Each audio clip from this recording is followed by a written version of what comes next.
계시록 요한계시록 2장 2절 3절 말씀.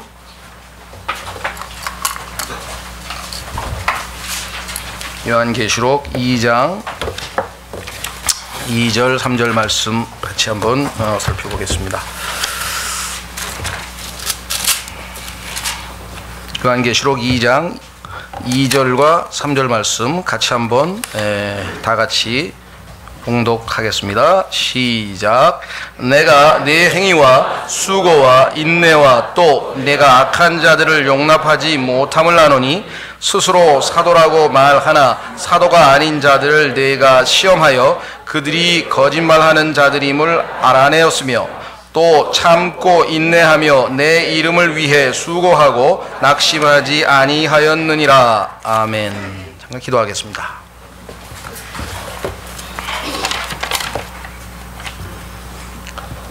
실로 긍휼이 풍성하시고 사랑과 은혜가 많으신 친실하신 아버지, 오늘도 저희가 세상으로부터 구분지어져서 주 앞에 거룩한 회중으로 모일 수 있도록 복을 주시고 은총을 주신 것을 감사드립니다. 이 시간에 감히 주 앞에 나올 수 없는 자들이지만 주님께서 거룩한 보혈로 저희를 씻기셔서 또 한 무리로 모이게 하셔서 한 마음으로 주님께 영과 진리로 경배케 하셨습니다. 주님, 저희가 드리는 산 희생물로 드려지는 이 예배를 홀로 연락하시고 또 주께서 들려주시는 그 말씀을 통해 저희가 주님을 더욱 깊이 알아가고 배우고 또 섬기고 또 사랑하는 좋은 계기가 되도록 도와주시기를 간절히 간구드립니다. 심히 무지하고 무능하고 무기력함을 고백드립니다. 주님께서 약속하신 대로 모든 진리 가운데로 인도해 주시고 주님의 영으로 충만하게 채우시고 또 능력으로 함께 해주셔서 이 말씀의 사역을 온전히 성취하여 홀로 영광 얻으시고 우리 모두에게는 큰 유익과 복을 허락해 주시기를 주 앞에 간절히 간구드리고, 오늘 이런저런 사정으로 참석지 못한 지체들, 특히 육체적인 고통과 어려움 가운데 있는 모든 분들에게 주님 함께 해주시고 그들을 위로하시고 그들과 함께 하시고 동일한 복을 허락해 주시기를 주 앞에 간절히 간구드립니다. 이 시간을 하나님 아버지 손에 온전히 부탁드리오며 모든 말씀을 우리 주 예수 그리스도 이름으로 기도하옵나이다. 아멘.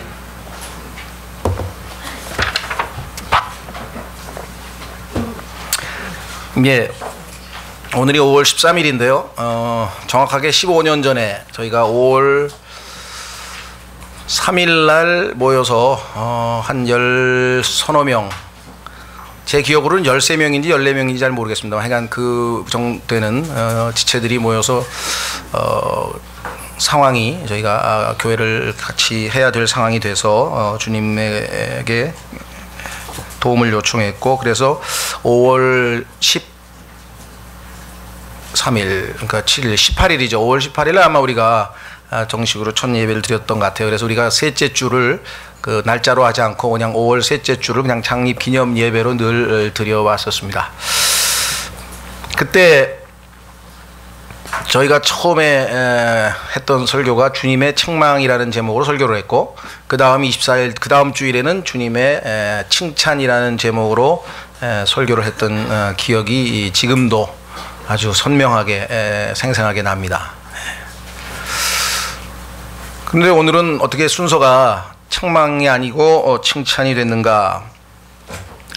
설교를 준비하면서 요한계시록을 읽다 보니까 확실히 사람의 생각과 하나님의 생각이 다르다는 것을 느끼게 됐는데요. 그것은 내가 내 자신을 바라보니까 우선 책망부터 들어야 될 상황인 것 같은데, 그렇죠?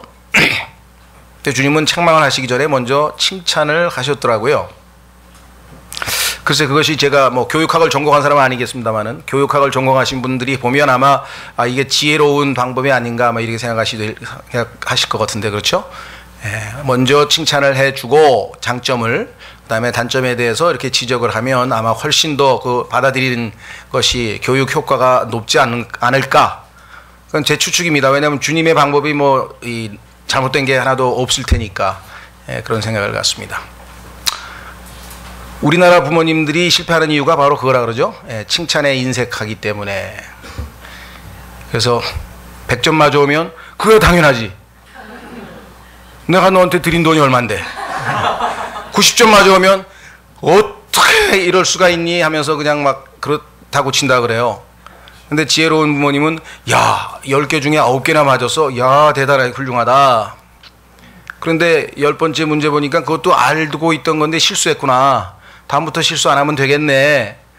이렇게 해주면 훨씬 더 교육효과가 좋은데 우리는 그냥 처음부터 부정적으로 그냥 야단부터 치는 참 어떻게 보면은 그것 때문에 소질도 있고 좀 가능성도 있는 아이들에게 질에 아주 그냥 이 위축하게 만드는 그런 것들이 있다고들 합니다.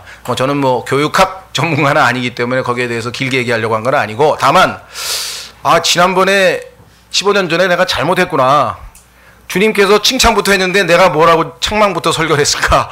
그래서 이번에는 바꿔서 오늘 주님의 순서대로 칭찬부터 설교하고 20일 날 책망에 대해서 설교하고 아마 세 번째인 것 같아요. 97년에 교회 시작하면서 한번 했고 2000년도에 한번 이 주제로 설교를 한 것 같고 그 이후에 쭉 살펴보니까 없더라고요. 중간에 한 번 정도 더 했었어야 되지 않을까 싶은데요. 왜냐하면 사실 그리스도인들은 이 사도 바울의 서신에 대해서는 상당히 민감합니다. 로마서부터 시작해가지고 굉장히 열심히 공부합니다. 그런데 계시록에 나와 있는 7 서신에 대해서 공부를 별로 안 해요. 그 중에서도 저희 교회가 제일 많이 하는 편이에요. 보니까 이 문제를 이렇게 별로 다루지 않는데 사실은 어떤 의미에서는 이게 주님께서 2000년 교회사를 통틀어서 주님께서 교회 7 금등잔대를 거니시면서 교회 가운데 거하시면서 교회에게 그렇죠 유의사항을 지금 계속 알려주고 계신 거거든요. 이 어떤 것들은 칭찬하고 어떤 것들은 꾸중하고 어떤 것들은 경고하고 어떤 것들은 권면하면서 약속하고 그리고 내가 다시 올 때까지 하고 그 소망을 주시는 이런 모든 구조로 봤을 때 이 계시록에 나와 있는 7 서신이야말로 우리가 정말 잘 알아둬야 될 것들인데 의외로 여기에 대해서 설교도 그렇게 자주 하지 않고 방송 설교를 들어봐도 소홀히 하는 것들 중에 하나라는 것을 여러분들이 아마 다 동의하지 않을까 싶어요. 그래서 제가 일부러 우리가 이 계시록 종말론 그 책에 특강이라는 책으로 해서 저희가 이제 주제별 계시록 책을 냈지 않습니까? 근데 그거 내기 전에 그 속에 2장, 3장에 해당되는 그래서 7 교회라고 하는 제목의 소책자를 일부러 만든 거예요. 다행히 이게 좀 보급이 많이 돼서 이게 1000부가 나갔나요? 그래 지금 2000부 나가고 또 2000부 찍었나요? 예, 새로 지금 그래서 주변에 좀 많이들 보급하셔서 일반 교회 다니시는 분들도 주님께서 어떠한 교회를 마음에 품고 계셨는지 교회의 어떤 면을 칭찬하고 계신지 어떤 교회에 대해서 주님이 책망하고 계신지 이것들을 통해서 누구든지 다 유익을 얻고 교회뿐만 아니라 개개인에게도 다 적용되는 내용입니다. 우리가 교회의 지체이기 때문에 그래서 정말 두고 가지고 있어야 될 우리 기준이 되는 책이다 이렇게 생각을 했거든요. 그래서 많이들 읽고 또 보급도 하시고 그랬으면 좋겠습니다. 그래서 오늘은 계시록 2장서부터 시작해서 3장에 걸쳐서 교회 시대에 주님께서 하신 칭찬에 대해서 한번 오늘은 살펴보려고 합니다. 그래서 여기 지금 앞부분에 제가 이렇게 짧게 썼습니다. 그죠? 97년 5월 17일 창립 및 첫 설교로 주님의 책망 그리고 두 번째 5월 14일 주님의 칭찬에 설교했는데 오늘은 칭찬부터 좀 듣고자 한다. 왜냐하면 우리 상황을 보니까 우리가 판단할 때에는 칭찬받을 게 거의 없어서 책망받을 것밖에 없지 않을까 생각이 되기는 하는데 주님께서는 부족한 자들에게 칭찬을 먼저 하셨고 뒤이어 책망과 경고 및 약속을 하셨기 때문입니다. 아마 책망을 들으면 낙심해서 주저앉을지도 모르는 나약한 자들 이 양의 특징이죠. 양은 아주 소심해가지고 그런 특징이 있는데 그것 때문에 주님께서 인자하신 주님이 배려하신 것이 아닌가. 자, 우리는 과연 칭찬받을 거리가 있는지 주님이 어떤 것들을 칭찬하고 있는지 한번 말씀을 통해 살펴보려고 합니다. 7 교회를 쭉 살펴보니까 에베소 교회에는 5가지 칭찬을 하셨고 그 다음에 스무나 교회는 2가지를 칭찬하셨고 버가모는 3가지, 두아디라에는 4가지, 사데는 2가지, 그 다음에 벨라델비아는 6가지. 놀랍게도 여러분과 제가 살고 있는 이 라오디게아 시대에는 칭찬이 하나도 없어요. 그러니까 여러분과 제가 살고 있는 이 교회 시대에는 교회 주님의 몸된 교회 전체적으로 보면 칭찬거리가 하나도 없는 시대에 살고 있습니다. 이 시대에서 그나마 주님의 칭찬이라도 조금 받을 수 있는 교회가 개교회별로 조금씩 있겠지만 전체적인 분위기는 주님께서 5가지의 정죄만을 선포한 교회 시대가 지금 여러분과 제가 살고 있는 이 시대입니다. 그만큼 영적으로 암울한 그런 시대에 살고 있기 때문에 어떻게든 우리가 앞에 나와 있는 6가지 교회들을 통해서 주님이 칭찬하신 것들을 우리가 한번 확인을 해보는 것이 필요하겠다 이렇게 생각이 됩니다. 그렇죠? 예. 2장 1절 우선 한번 보시면요. 에베소 교회의 천사에게 쓰라. 오른손에 7 별을 붙잡고 있느니 곧 7 금 등잔대의 한가운데를 거니는 이가 이것들을 말하노라. 그런데 7 금 등잔대는 7 교회라고 20절 바로 1장 20절 바로 위에 설명을 해놨습니다. 그러니까 주님께서는 교회의 한가운데에 계셔요. 여러분 생각에는 뭘 하고 계실까? 계시록 4장서부터는 소위 말하는 대환란 즉 야곱의 고난이라고 해서 자신의 백성 유대인들을 심판하시는 내용이 나옵니다.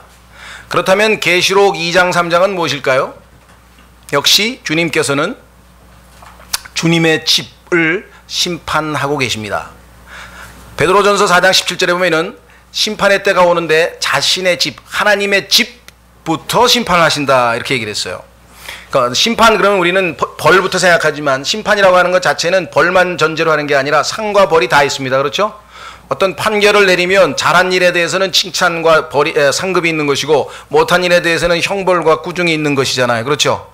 그래서 주님께서 그와 같은 어떤 심판주의 그러한 위치에서 지금 교회 한가운데를 거닐고 계시는데 잘하고 있는 거는 격려도 하고 칭찬도 하셨죠. 그래서 7 교회를 보면 예수님이 자기 자신을 묘사하고 있는 모습이 다 달라요. 예를 들면 하나만 살펴보면 2장 1절에 금 등잔대의 한가운데를 거니시는 분으로 나타나요. 그런데 또 다른 교회에 보면은 예를 들면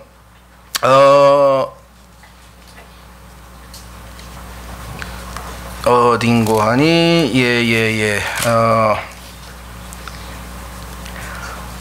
타락하고 있는 그 교회 보십시오. 12절에 보면은 버가모에 있는 교회의 천사에게 쓰라. 양날 달린 날카로운 검을 가진 이가 이것들을 말하노라. 그러니까 주님께서 자기 자신을 묘사할 때 그 교회의 상황에 맞게끔 어떤 처지에 있는지 그 영적인 상태에 맞게끔 자기 자신을 소개하고 계셔요.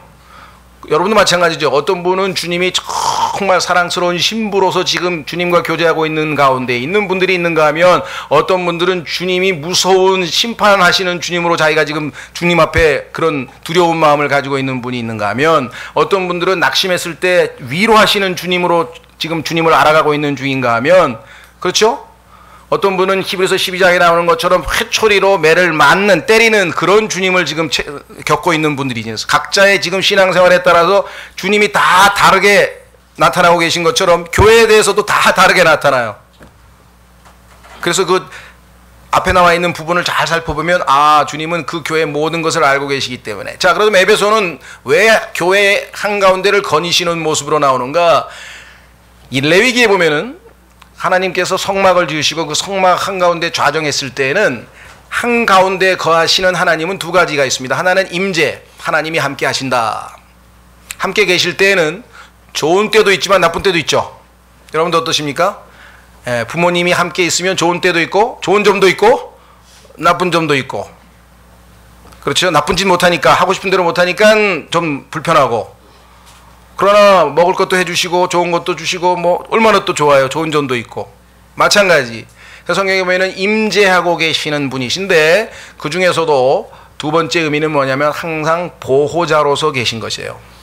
악한 자가 그렇죠? 침입할까 마귀가 무너뜨릴까 시험할까 이런 것들을 늘 돌아보고 계시는 분으로서 에베소 교회는 상당히 긍정적인 모습으로 주님께서 나타납니다. 왜? 초대교회에는 첫 출발은 상당히 좋았어요. 그래서 칭찬이 말씀드린 것처럼 5가지나 하신 것을 보게 됩니다. 자, 첫 번째 보시면요. 2절에 내 행위와 수고와 인내와 또 내가 악한 자들을 용납하지 못함을 아노니. 그렇죠? 자, 여기 보시면 2절에 보시면 내 행위와 수고와 인내와 하면서 쭉 안다고 했을 때 우리말은 이걸 연결시켜서 번역을 했는데요. 영어에 보면 맨 첫 단어가 뭐냐면 나는 너의 행위들을 알고 있노라 이렇게 돼 있어요. 그렇죠? 그 다음에 9절로 가보세요. 9절도 역시 내가 내 행위와 환난과 궁핍을 알며 라고 우리는 지금 목적어를 3개를 연결해서 붙였는데 영어는 앞부분은 안다는 동사가 제일 먼저 나오니까 내가 내 행위들을 아노라 이런 표현이 나왔죠. 자, 그 다음에 13절에 내가 내 행위를 아노라 알며 또 나왔죠. 그 다음에 19절에도 내가 내 행위를 알고. 그래서 7교회에 대해서 주님께서 첫 음성은 내가 내 행위들을 아노라. 하나님께서는 여러분들이 무슨 일을 하는지 다 압니다. 그거야 뭐 우리도 알죠. 여기 보면 다 알잖아요. 무슨 일을 하고 있는지 다 아는데 주님께서 말씀하시고 계신 것은 그 일들의 퀄리티를 알고 있는 거예요. 자, 여러분이 교회에서 무슨 일을 하든 아니면 직장에서 무슨 일을 하든 그리스도인으로서 뭔가 살면서 일을 할 거 아니에요. 그렇죠? 그 일이 하나님이 acceptable 받아들일 만한 일인지 아닌지를 아시고 그 받아들일 만한 일인지 아닌지의 기준은 뭐냐? 그 기준은 항상 내적인 동기예요. 왜 그 일을 하느냐? 그 일을 하는 힘을 어디로부터 가져오느냐? 하나님을 사랑하기 때문에 그 일을 한다. 그래서 하나님께서 나를 통해서 일하신다. 그러면 하나님께서는 받으시는 일이고 그 이외의 일들은 안타깝지만 수고는 했지만 애는 썼지만 하나님께서 받으시기가 어렵다라고 하는 것입니다. 그래서 첫 번째로 우리가 항상 주님을 위해서 열심히 많은 일을 하는 거 필요합니다. 왜? 성경에도 보면은 일을 많이 하고 열심히 한 것에 대해서 주님이 칭찬이 많으신데 문제는 그 전에 내가 왜 일을 하려고 하지? 두 번째, 내가 이 일을 할 때 누구의 힘으로, 우리 일을 하려면 힘이 필요하잖아요. 그렇죠? 누구의 힘으로 이 일을 하는 것인가? 그 두 가지를 항상 하나님께 묻고 기도하고 할 때 하나님께서 받으신다라고 하는 것이죠. 그래서 첫 번째는 주님께서 칭찬하신 것은 바로 일입니다. 일. 2장 9절에 보시면 궁핍하고 환난 중에서도 일을 했어요. 우리말로는 행위라고 번역을 했는데 이 행위라고 하는 말이 영어의 works, 일이라고 하는 단어를 번역을 했는데 또 우리의 행실, 우리가 행실이 바르다, 행실이 옳지 않다고 했을 때는 deed라고 해서 deed라고 하는 말이 또 있어요. 그래서 우리는 행위 구원, 그러니까 행위 구원이 아니고 믿음으로 구원이다, 은혜로 구원받는다 이런 얘기를 자꾸 쓸 때 행위란 말을 우리가 익숙하게 쓰다 보니까 영어의 works란 단어를 자꾸 행위라고 하는데 하나님께서 우리를 통해서 역사하신다 할 때 그 역사란 말이 영어의 works예요. 일하신다는 말이거든요. 그래서 지금 우리말로는 표현이 좀 왔다 갔다 합니다만 하여간 여러분들이 염두에 좀 두시고 자, 그래서 일하십니다. 하나님께서는 우리를 통해서 일하실 때 그 일에 대해서 아주 많은 칭찬을 하신 것을 보게 됩니다. 그래서 7교회 중에서 물론 라오디게아 교회는 칭찬이 없었지만 나머지 교회들에 대해서는 계속해서 그 일에 대한 칭찬들이 반복되어 나오는데 그 일은 어떤 일인가를 우리가 항상 염두에 두고 조심해야 되겠다 그랬죠? 자, 한 구절 더 보겠습니다. 고린도전서 15장. 고린도전서 15장에 보시면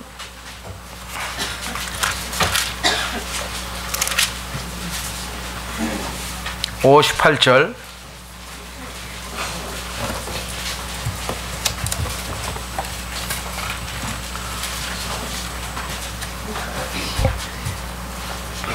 찾으셨습니까?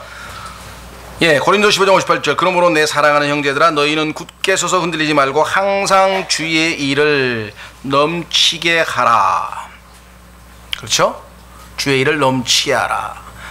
주님께서는 모자람이 없으신 분입니다. 항상 무엇을 하시더라도 하나님은 항상 넘치게 하시는 분이에요. 충만하게 채우시고 흘러 넘치게 내 잔이 넘치나이다. 그렇죠? 기도할 때도 우리가 기도하면 우리가 기도한 것보다 훨씬 넘치게 응답하시는 분이 하나님의 성품입니다. 하나님의 성품에는 부족함이 없으신 거죠. 예. 자, 그래서 우리도 주님의 일을 넘치게 하는 것. 자, 그런데 그 다음에 보니까 수고란 말이 나왔어요. 자, 에베소계시록에도 두 번째는 수고에 대한 언급을 했죠. 자, 수고는 일과 어떤 차이가 있습니까? 이 일보다도 더 어떻게 보면은 애를 써서 일할 때, 그렇죠? 정말 우리 그러죠. 어휴, 정말 수고하셨습니다. 그 개념 아시겠죠? 단순히 일한 것에 지나서 거기에 뭔가 더 담겨 있는 거예요. 마음으로 그냥 정성을 다해서 막 그럴 때 우리가 정말 수고하셨다 이렇게 얘기해요. 그렇죠? 그래서 한 단계 더 나간 거예요. 이 일은 열심히 하면 유능한 사람이지만 사랑의 수고일 경우에는 단지 그 사람의 어떤 능력에 관한 것뿐만 아니라 그 사람의 마음이 담겨져 있는 거예요. 수고라는 거는. 그렇죠? 그러니까 주님을 위해서는 나에게 주어진 은사를 발휘해서 능력껏 일하면 됐지가 아니라 주님을 향한 사랑의 마음이 더 강해질수록 주님 기뻐하시는 거죠. 그래서 일보다 수고가 한 단계 더 나아갔는데 그 다음에 보면 세 번째는 인내라 그래. 인내. 여러분, 주님을 위해서 일하고 사랑의 수고까지 하게 되면 많은 칭찬과 주변의 존경과 인정을 받을 것인가? 뭐 그럴 때도 좀 있겠죠. 근데 항상 그런가? 그렇지 않습니다.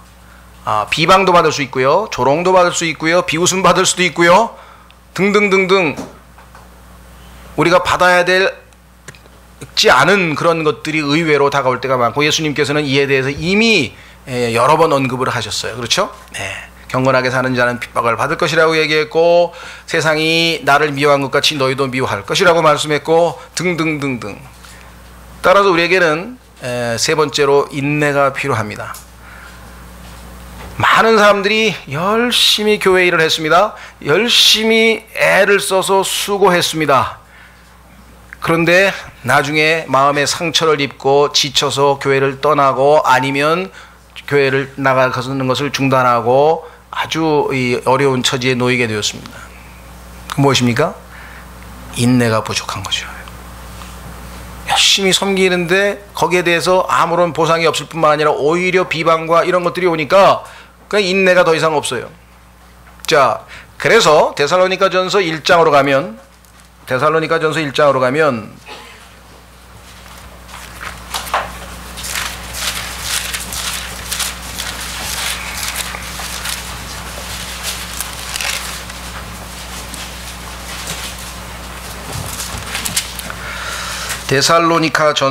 1장 찾으셨습니까? 3절. 데살로니가 교회는 바울이 약 3주 정도밖에 사역을 못하고 박해를 때문에 피해서 다른 데로 떠났습니다. 그러니까 3주 정도밖에 가르칠 수가 없었기 때문에 늘 노심초사해서 과연 저게 그대로 교회로 세워져 있을 것인가, 저 교회가 과연 저렇게 연약한데 어떻게 될 것인가 늘 관심의 대상이었어요. 그런데 들려오는 소리를 들어보니까 어마어마하게 건전한 교회가 된 거예요. 특히 유대인의 극심한 박해가 있었는데, 여기서 여러분 성경의 원칙을 보세요. 극심한 박해가 있으면 있을수록 교회는 튼튼해지는 거예요. 그렇죠? 네, 인간적으로 보면은 저 어린애들이 저 어려움을 이겨낼까 같은데요, 아니에요. 오히려 주님이 더 강하게 역사하셔가지고 너무나 모범적인 교회가 돼서 바울이 그냥 감사의 편지를 쓰게 됩니다. 여기 보시면 데살로니가전서 1장 2절, 우리가 기도할 때 너희에 대해 말하며 너희 모두로 인해 항상 하나님께 감사드린다. 왜? 하나님 곧 우리 아버지의 눈앞에서 우리 주 예수 그리스도 안에 있는 너희의 믿음의 행위와 그 다음에 사랑의 수고와 소망의 인내를 끊임없이 기억하기 때문이니. 너희들의 행위에 대해서, 너희들이 한 일에 대해서 주변에서들 참 칭찬을 하더라. 왜? 저 사람들은 믿음의 일을 하는 사람들이다. 믿음의 일. 그렇죠?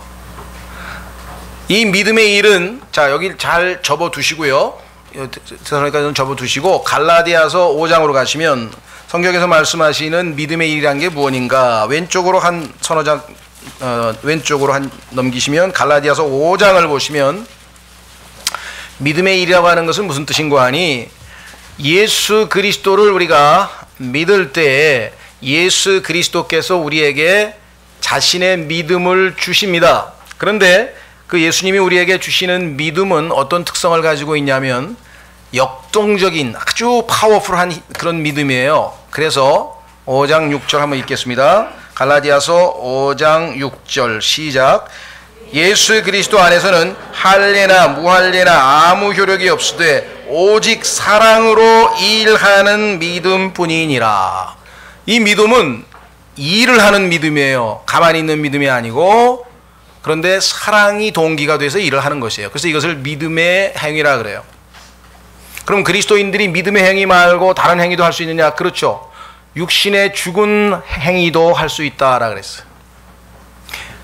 하나님을 믿으면 그 믿음의 일을 하는 원천이, 힘이 하나님으로부터 공급이 돼서 하나님의 일을 하게 되는 것이고, 하나님의 일이기는 하나 내 힘으로 하게 되면 그것은 결국은 내 일이 되어버리는 거예요.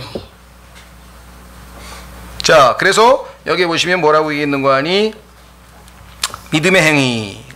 두 번째는 다시 데살로니가 전서로 오니까 사랑의 수고 그러잖아요. 수고를 하면요 지칩니다, 사람이 너무나. 그러나 사랑의 동기가 되면 훨씬 덜 지치죠. 그렇죠? 예, 사랑하는 사람을 위해서는 우리가 훨씬 더 기쁨으로 일할 수 있고 열심을 낼 수 있어요. 자, 아까 여기까지 했는데 뭐가 부족하다 그래서 세 번째가 인내가. 그런데 인내는 그냥 이를 악문다고 인내가 생기는 건 아니에요. 그렇죠? 이를 꽉 물고 참자 해서 되는 것은 아니고요. 성경에서 말씀하시는 인내는 항상, 성경의 인내는 항상 뭐가 전제되어 있냐? 소망이 전제되어 있어요. 소망의 인내. 근데 그 소망은 누구냐? 다시 오실 예수 그리스도 곧 영광의 소망이라. 예수님이 우리의 소망이에요. 예수님이 오실 때까지 참는 거야. 그러면 그분이 오시면 내가 지금까지 한 모든 수고와 일과 여기에 대해서 다 보상하신다, 이렇게 되어 있어요. 자, 그래서 다시 계시록으로 오시면 에베소 교회는 이 세 가지에 대해서 칭찬을 받았습니다. 그렇죠?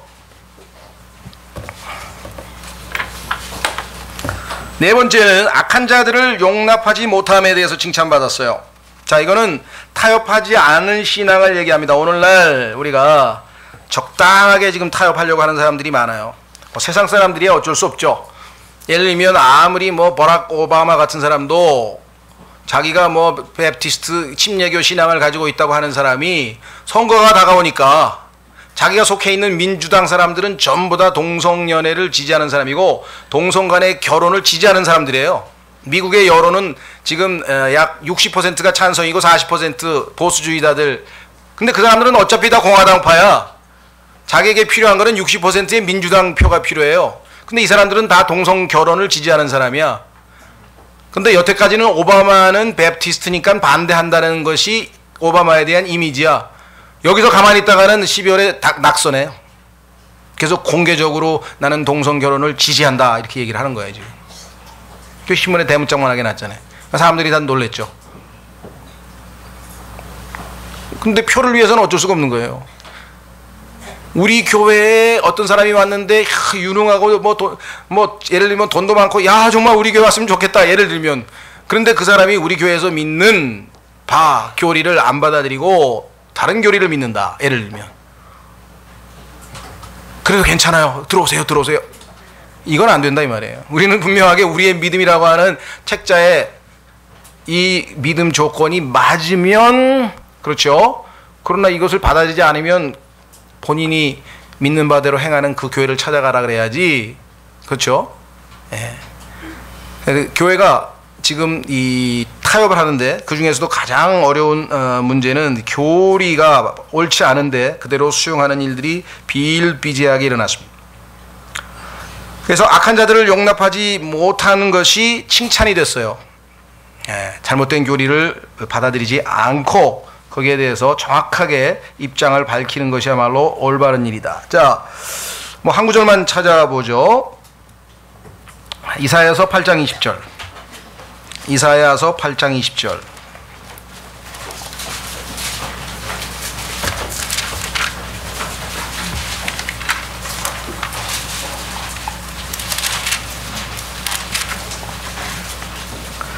이사야서 8장 20절에 보시면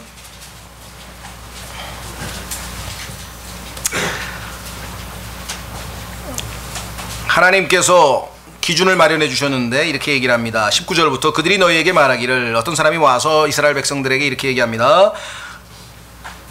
부리는 영들을 지닌 자들과 슬쩍 엿보고 중얼거리는 마술사들에게 구하라. 야, 한번 그 사람들에게 점치러 가면 아마 답을 알려줄 것이다. 이렇게 하면 할 때 백성이 마땅히 자기들의 하나님께 구하여야 하지 않겠느냐? 하나님께 가서 기도해야지 뭐 점쟁이한테 가서나 아니면 무슨 다른 사람한테 찾아가서 되겠느냐?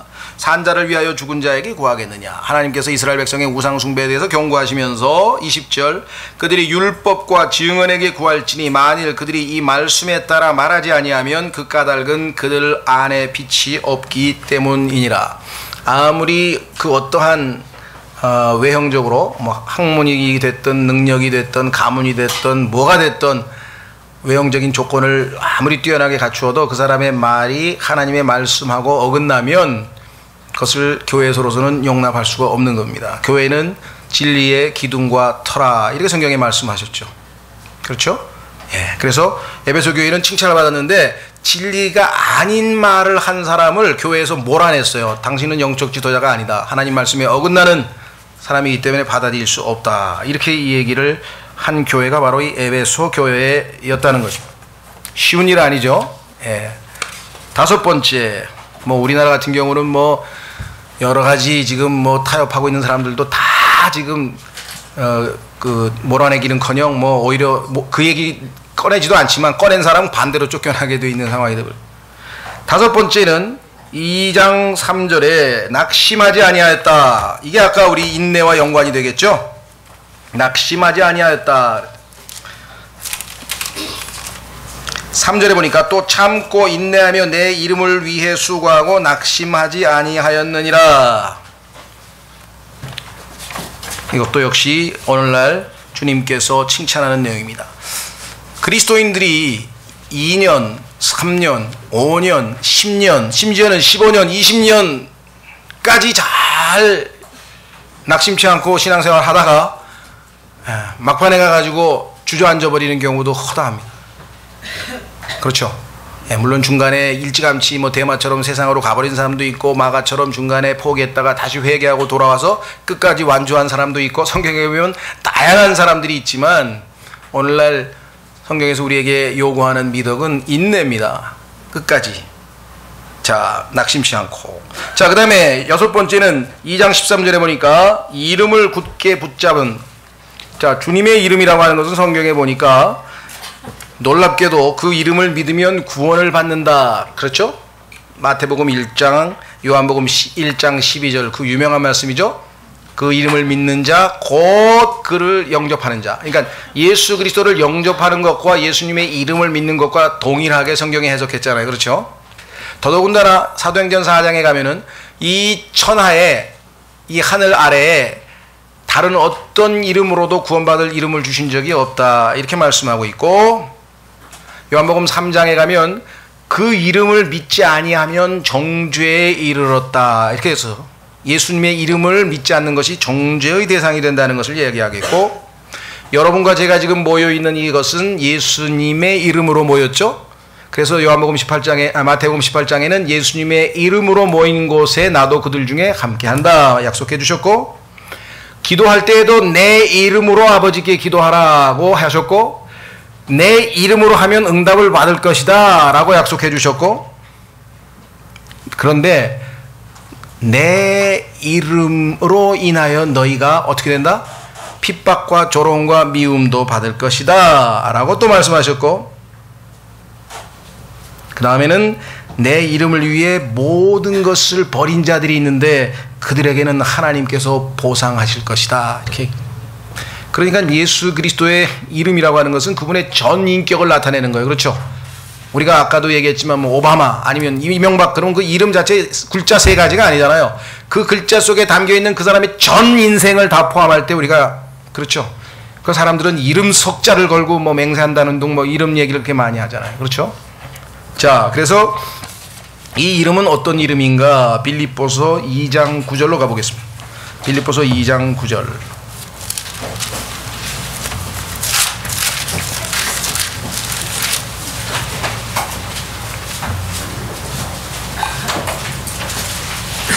빌립보서 2장 9절, 여러분과 제가 때로는 좀 가볍게 사용하는, 그렇죠?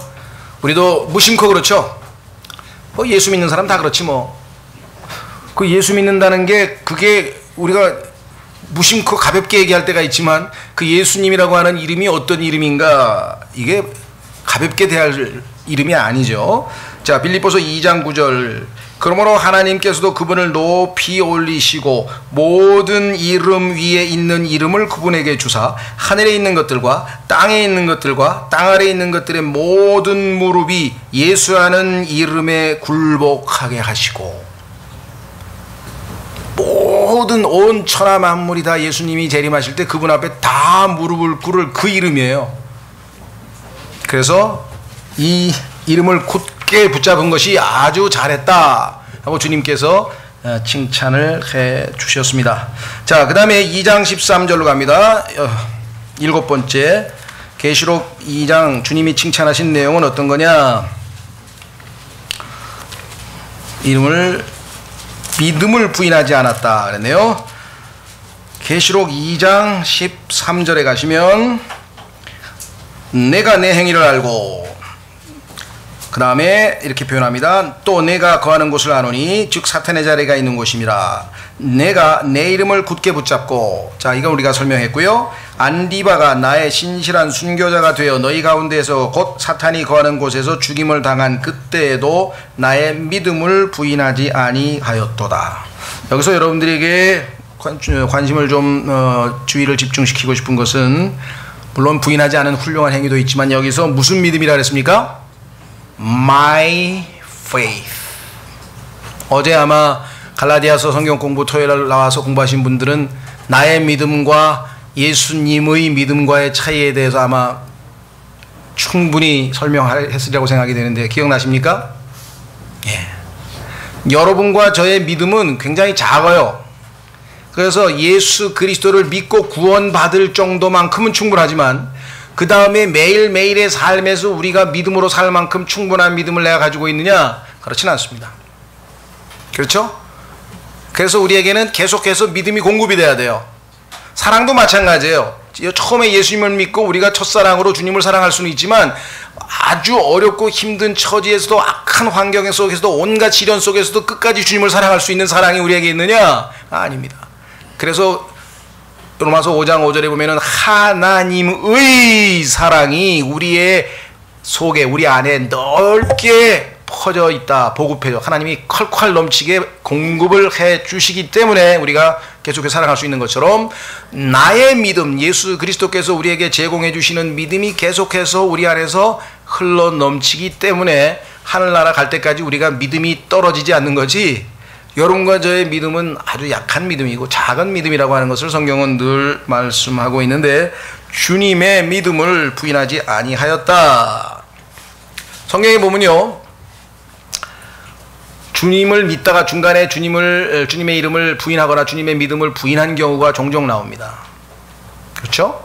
그래서 어떤 분들은 그래도 주님은 우리를 부인하지 않을 것이다 라고 하는 그 디모데후서의 약속의 말씀을 자꾸 얘기해요. 왜? 자기가 날마다 실패를 하다 보니까 괜히 마음이 불안해지는데, 그래도 주님은 여전히 자신을 부인하지 않고 나를 구원하신 분이시기 때문에 여전히 나를 버리지 않을 것이다. 그 약속은 맞는 말씀이에요. 감사한 말씀이죠. 그렇죠? 자, 한번 확인해 보겠습니다. 그러나 그것이 우리가 자꾸 죄를 짓는, 주님을 부인하는 핑계거리가 돼서는 곤란한 얘기죠. 디모데후서. 여러분들 일제시대 때 일본 사람들이 예수 그리스도를 부인하면 살려주고 그렇지 않으면 죽이겠다고 했던 사람 중에서 몇 사람이나 믿음을 지킬 것 같습니까? 비율로 볼 때 목숨을 버리고 끝까지 믿음을 지킨 사람이 한 1% 되지 않았을까요? 1%? 100 중에 하나? 거의 대부분은 다 목숨이 아까워서, 그렇죠? 자식을 죽인다니까, 부모님을 뭐 어떻게 한다니까, 그렇게 믿음이 강한 사람이 별로 많지 않아요. 이렇게 좋은 환경 속에서도 우리가 제대로 믿음 생활이 형편없는데, 그런 극한 상황에 가면 어떻게 우리 믿음이 거기서 힘을 발휘할 수가 있겠습니까? 디모데후서 2장 예, 11절서부터 그것은 신실한 말이로다. 신실한 말이 뭐냐? 우리가 그분과 함께 죽었으면 또한 그분과 함께 살리라. 예수님 믿을 때 우리가 함께 죽었죠? 이제 삽니다. 우리가 고난을 당하면 지금 고난 당하고 있습니다. 또한 그분과 함께 통치하리라. 통치할 것입니다. 우리가 그분을 부인하면 그분도 우리를 부인하시리라. 우리가 믿지 아니하여도 그분은 항상 신실하시니 자신을 부인할 수 없느니라. 우리가 보통 13절을 근거로 해서 우리가 믿지 아니하여도, 여기서 믿지 않는다는 얘기는 처음에 예수님을 안 믿었다는 얘기가 아니라 예수 그리스도를 믿고 구원은 받았는데 그 이후에 매일매일의 삶에서 믿음 생활을 못하고, 그렇죠? 실패한 경우 많죠? 많은 정도가 아니라 거의 대부분이 그렇죠. 그런 경우에도 주님은 우리를 부인하지 않는다는 약속은 확실합니다. 그러나 이것을 내가 쉽게 순간순간 주님의 믿음을 부인하는 그런 백그라운드로 우리가 써먹어서는 곤란하다는 얘기죠. 그렇죠? 오히려 이 약속을 해주신 걸 보면 정말 주님의 그 긍휼하심과 그 선하심에 우리가 오히려 감격을 해서 더 어떤 상황에서 내가 주님의 믿음을 부인하지 아니해야 되겠다. 그것을 또 주님이 칭찬하신 것으로 나와 있죠. 자, 그 다음에 8번째, 프린트물의 8번째, 사랑, 섬김, 믿음이 나옵니다. 사랑이라고 하는 것은 뭐 잘 아시겠지만 성경에서 특별히 이 사랑을 굵은 글씨로 써놓은 게 있어요. 근데 왜 굵은 글씨로 썼느냐? 영어에는 단어가 다릅니다. 얘는 사랑할 때 love라고 하는 단어가 있고, 그 다음에 또 우리말로 할 수 없이 사랑이라고 하지만 charity라고 하는 단어가 있어요. 우리는 둘 다 이것을 사랑으로 번역하기 때문에 구분하기 위해서 그냥 평범하게 사랑이라고 쓴 게 있고, 굵은 글씨로 사랑이라고 했을 때는 이것은 영어로는 charity에 해당되는 것이다, 이렇게 돼 있어요. 이 소위 말하면 노아 웹스터 가장 성경적 이 어휘 정의를 내리고 있다는 그 노아 웹스터 사전에 보면 charity라고 하는 단어는 좁은 의미에서, love는 뭐 넓은 의미에서 보편적으로 다 쓰이는 거지만 이 단어는 좁은 의미에서 그리스도인의 형제 사랑, 이렇게 정의가 내려져 있어요. Christian brotherly love. 그런데 이 charity라고 하는 단어, 그렇죠? 헬라어로 카리타스, 그래서 카리타스란 말을 많이 쓰죠. 뭐 보면 헬라어를 그냥 갖다가 많이 쓰는데, 이 단어의 오늘날의 쓰임새는 구제라고 하는 단어로 쓰입니다. 일반 영어에서는 charity 하면은 누군가에게 물질을 어렵고 힘든 사람에게 베풀어주는 구제라는 뜻으로 쓰여요. 왜 그럴까요?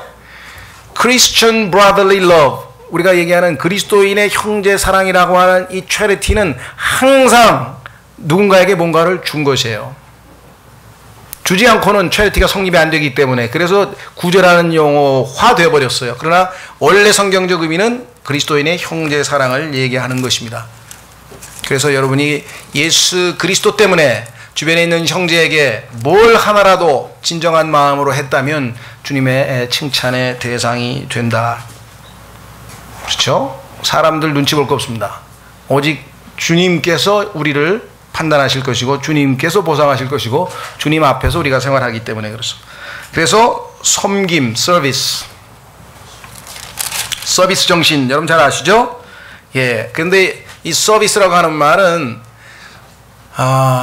뭐 우리나라에서는 음식점에 가면은 뭐 서비스로 주는 뭐 그러면 공짜로 준다는 거 거기에 많이 쓰이고, 그 다음에 이 테니스 할 때 서비스, 그런데 테니스 할 때는 서비스 에이스가 좋은 거죠. 그러니까 상대방이 공을 못 치도록 서브를 넣을 때 강하게 때려서 거기서 점수를 따버리면 그걸 서비스 에이스라 그러는데, 배구에서도 그렇고. 근데 그거는 원래 단어의 취지에 어긋나는 거예요. 서비스라는 건 섬김이에요. 오히려 잘 쳐서 상대방이 잘 칠 수 있게 서비스 해준다는 얘기인데, 그거를 못 치게 해가지고 점수를 따는 방식으로 아주 왜곡되어 있습니다. 그렇죠? 예. 그 서비스라는 단어가 그거예요. 그리고 이것은 하나님께 봉사, 하나님을 섬긴다고 해서 영어로는 우리말의 예배란 뜻으로 쓰입니다. 그래서 morning service, 우리 교회는 아침 예배가 오전 11시에 있습니다 할 때 morning service, evening service. 그런데 우리 그리스도인들이 혼동하는 것은 예배하고 경배란 단어를 뒤섞었어요. 경배는 worship이에요. 하나님 앞에 엎드려서 그분을 드높이는 것이에요. 그렇죠? 그런데 그 경배, 그 다음에 찬양, 찬송, 말씀 선포, 모든 것을 다 종합해서 넓은 의미로 하나님을 다 섬기는 거죠. 이게 서비스예요. 그러니까 예배하고 경배는 아주 좁은 의미로 쓰이는 것이에요. 예배 중에서 가장 핵심되는 그것을 우리가 경배라고 하고 그 외에 여러 것들이 포함되는. 그러니까 우리는 막 경배라 그랬다, 막 예배라 그랬다, 막 뒤섞일 때가 많은데 성경적인 용어를 기억해 주시면 됩니다. 주님을 섬기는 것이 무엇이 됐든, 물질로 섬기든 마음으로 섬기든 기도로 섬기든 모든 그 섬김에 대해서 하나님은 칭찬하신다. 왜냐? 예수 그리스도께서 이 땅에 오시는 목적이 섬기러 오신 거잖아요. 그러면 그 예수님이 우리 안에서 역사하시면 당연히 섬길 수밖에 없다. 믿음, 믿음은 더 이상 말할 게 없겠죠. 반복해서 아까 말씀드렸고. 자, 그 다음에 이제 9번째, 말씀을 지켰다. 말씀을 지켰다는 의미는 뭐냐?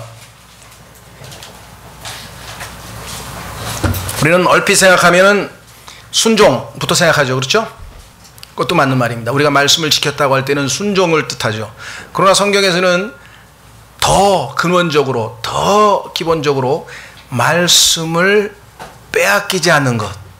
구약으로, 옛 시대로 돌아가면요, 성경을 빼앗기지 않고 지켜냈기 때문에 오늘날 여러분과 저에게 올바른 성경이 전수된 겁니다. 목숨 걸고 성경을 지켜냈어요. 이 킹제임 성경을 가진 사람들, 또 올바른 헬라어 히브리어 성경을 가진 사람들이 얼마나 많이 순교당했는지 몰라요. 예를 들면 스페인에 이 또르케마다라고 하는 카톨릭 주교가 있었는데, 이 주교는 왜 유명하냐면 이사벨라 여왕이 유대인들과 협상을 해서 유대인들을 스페인에 그대로 잔류하게 해주는 대신에 유대인으로부터 많은 이제 이 왕실의 재정적인 도움을 받기로 이렇게 했는데, 이 또르케마다라고 하는 카톨릭 주교가 유대인들은 이단입니다. 카톨릭 이외의 모든 종교를 가진 사람들은 다 척결해야 됩니다. 이렇게 해서 유대인들을 스페인 이베리아 반도에서 쫓아냈어요. AD 70년 티토에 의해서 전 세계로 흩어진 유대인들이 그 중에서 스페인 쪽으로 많이 가서 살았는데, 세파라디라고 하는 유대인 큰 커뮤니티가 있었는데, 그들을 무려 1400년 동안 넘게 살아온 자들을 일주일 안에 다 떠나라 그랬어요. 그래서 그것이 큰 죄악이 돼서 2000년도에 스페인 국왕이 이스라엘 방문해서 이스라엘 총리에게 아주 석고대죄를 했습니다. 아주 몹쓸 짓을 했다 우리가. 그래서 500년 만에 국교가 회복이 된 거예요. 그때 쫓아내가지고. 생각을 해보죠. 1400년을 거기서 살던 사람들을 갖다, 그러니까 어떻게 돼요? 절반은 목숨 걸고 떠나고, 절반은 다 가짜 회심. 그럼 저는 카톨릭이 되겠습니다. 그래서 가짜 회심자들이 많아요. 그래서 그 가짜 회심자들을 색출하기 위해서 만든 게 뭐냐? 그게 종교 재판이에요. 인퀴지션. 여러분들 마녀 사냥. 그러니까 처음에는 유대인 색출하게 만들었는데 나중에는 이제 개신교도 다 이제 색출해서 다 이제 죽였죠. 나중에는 개신교가 생겼으니까. 그러나 원래 기원은 바로 유대인들을 잡아내려고 했는데, 그때 마소라 원문, 즉 하나님께서 보존하신 히브리어 성경 6000부를, 그 소중한 성경을 불태워버린 장본인이 이 또르케마다예요. 성경은 가지고 있을 땐 전부 색출해서 잡은 자까지, 성경과 더불어서 가지고 있는 소유자까지 다 파형시키는 게 종교재판의 끔찍한 아주. 그때에도 그 성경을 안 빼앗기고 지켜가지고 오늘날 그런 의미도 포함되어 있는 거예요. 여러분들, 우리는 지금 성경 뺏어간 사람 없죠? 예, 좀 있어 보세요. 휴거 되고 올라가면 다 성경 뺏으러 다녀 이제. 예, 집에다 몇 개씩 다락에다 몰래 숨겨 놓으세요. 나중에 성경 지킴이로 또 칭찬받을 줄 모르니까. 물론 두 번째는 더 성경적 의미는 하나님의 말씀을 지켰다, 이게 순종했다는 의미겠죠. 왜 그렇습니까? 말씀을 지키는 것이 곧 주님을 사랑하는 것이죠. 한 구절 찾겠습니다. 요한복음 14장. 요한복음 14장. 주님을 사랑하는 것이 바로 말씀을 지키는 겁니다. 요한복음 14장 21절. 요한복음 14장 21절. 내 명령들을 가지고 그것들을 지키는 자가 나를 사랑하는 자니 나를 사랑하는 자는 내 아버지께 사랑을 받을 것이요 나도 그를 사랑하여 그에게 나를 나타내리라 하시니라. 그렇죠? 24절 나를 사랑하지 아니하는 자는 내 말들을 지키지 아니하나니 너희가 듣는 말은 내 것이 아니요 나를 보내신 아버지의 것이니라. 그 순종이야말로 또 하나님께서 가장 기뻐하시는 것입니다. 자, 그래서 우리는 10번째 주님의 이름을 부인하지 아니함, 아까 이름과 관련된 말씀을 했었고요. 이와 같이 주님께서는 여러 가지 내용들을 놓고 칭찬을 해 주셨습니다. 그렇죠? 물론 이제 다음 주에 우리가 볼 것처럼 또 주님께서 꾸중한 내용들도 우리가 균형 잡기 위해서 우리가 살펴봐야 하겠죠. 그러나 정말 우리가 주님으로부터 조금이라도 주님을 기쁘시게 해드리고 칭찬받을 수 있는 그러한 자격이 있다고 하는 것 자체가 얼마나 감사한지 모릅니다. 그 첫 번째가 바로 구원받은 하나님의 자녀가 되는 것이에요. 그렇죠? 예. 여러분과 제가 이제는 하나님을 기쁘시게 할 수 있는 존재가 됐다. 하나님께서 칭찬하실 때는 기쁜 마음으로 칭찬하는 것이죠. 그렇죠? 예. 계시록 4장 11절에 이 세상의 모든 창조물이 존재하는 목적은 자신의 기쁨을 위해서 창조하고 존재한다 그랬어요. 그래서 유명한 사무엘 깁이라고 하는 목사님이 그 책 제목이 For His Pleasure, 그분의 기쁨을 위하여. 왜냐하면 계시록 4장 11절에 보니까 하나님께서 하늘도 별도 달도 온 땅에 있는 것도 하늘에 있는 것도 땅 아래에 있는 것도 이 모든 것들, 인간을 포함해서 모든 것들을 창조했고 그것을 지금 존재하도록 유지하고 계시는 바 For His Pleasure, 그분을 기쁘시게 하기 위해서, 자신이 기쁨을 얻기 위해서, 그렇게 성경에 말씀을 했어요. 근데 이분을 우리가 조금이라도 기쁘게 해드려서 칭찬을 받는다면 여러분과 저의 삶이 얼마나 복된 삶이 될 것인가. 오늘 주신 말씀들을 우리가 두고두고 묵상하면서 주님의 칭찬의 대상들이 다 되는 그런 복을 누리시기를 바랍니다. 이 시간 이를 위해서 여러분과 저의 마음을 주님께 다지는 그런 기도를 잠깐 하고 다 같이 기도하겠습니다.